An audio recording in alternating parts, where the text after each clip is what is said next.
Amis internautes et fidèles abonnés de ABM TV, ravi de vous retrouver pour le condensé de la 18e et dernière journée de la Ligue Pro dans la zone A. On démarre par le choc au sommet de cette ultime journée au stade municipal de Parakou entre les Buffles du Borgou et l'Union sportive des Cavaliers de Niki. Dans l'obligation de s'imposer pour assurer leur qualification, les Verts et Blancs de la cité des Kobourou mettent d'entrée la pression sur leurs adversaires pour qui la défaite est également interdite, au risque de perdre sa place dans le top 4. La première partie prend fin sur le score de 0 but partout. But de cette 18e et dernière journée de la Ligue Pro, avec tous les matchs, cette offensive de Mahmoud Akorede, il a esselé sur le côté, le couloir gauche, il va peut-être s'infiltrer, il s'écroule, mais il n'y a pas faute. Il n'y a pas faute, le renvoi, on tente de retrouver le numéro 7 de cette équipe, mais il a été devancé. Quadio d'Amadou Franck, qui a été notamment buteur lors de la précédente journée, lors de la 17e journée, lors de la victoire des Cavaliers de Niki à domicile face à Dynamique de Djougou, 4 buts à 0.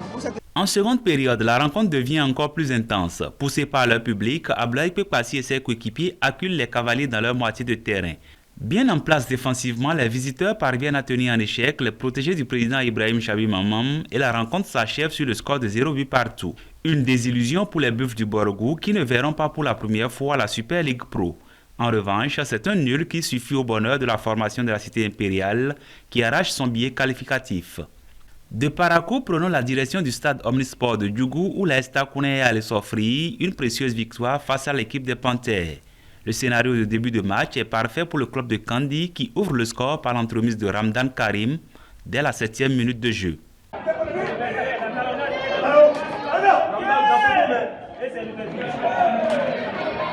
Conscient qu'une victoire leur permettra de décrocher la qualification, les visiteurs se transcendent et trouvent une nouvelle fois le chemin des filets grâce à Foudel Ali pour repasser devant le club de Djougou à la 23e minute.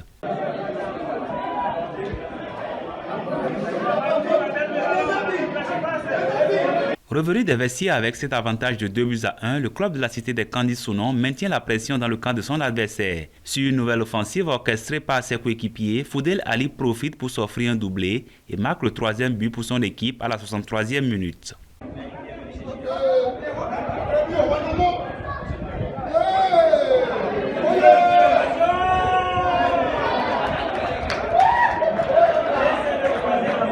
Le capitaine victorien Saka et ses coéquipiers préservent leur avantage au Marquois jusqu'au coup de sifflet final du juge. Score final, 1 but contre 3 pour la Estakoune qui termine à la 4e place avec 24 points et compose ainsi son billet pour la Super Ligue Pro.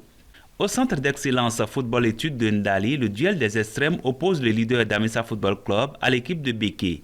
Avec l'objectif de s'imposer pour terminer en tête de la zone A, le félin de Ndali va accueillir à froid son hôte avec un but de Ousmane Mahareni à la 6e minute.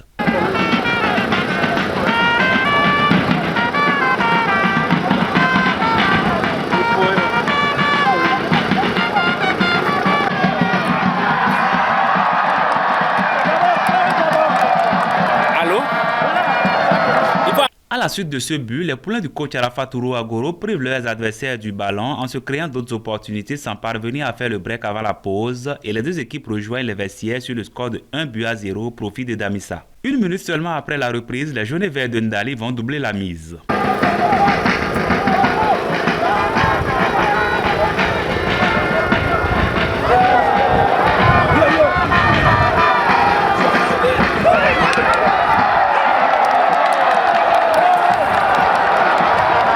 Ousmane Mahareni, à nouveau servi au second poteau, envoie le ballon dans les filets de Roméo Chabi et s'offre ainsi un doublé dans ce dernier match de la Ligue Pro 2023-2024.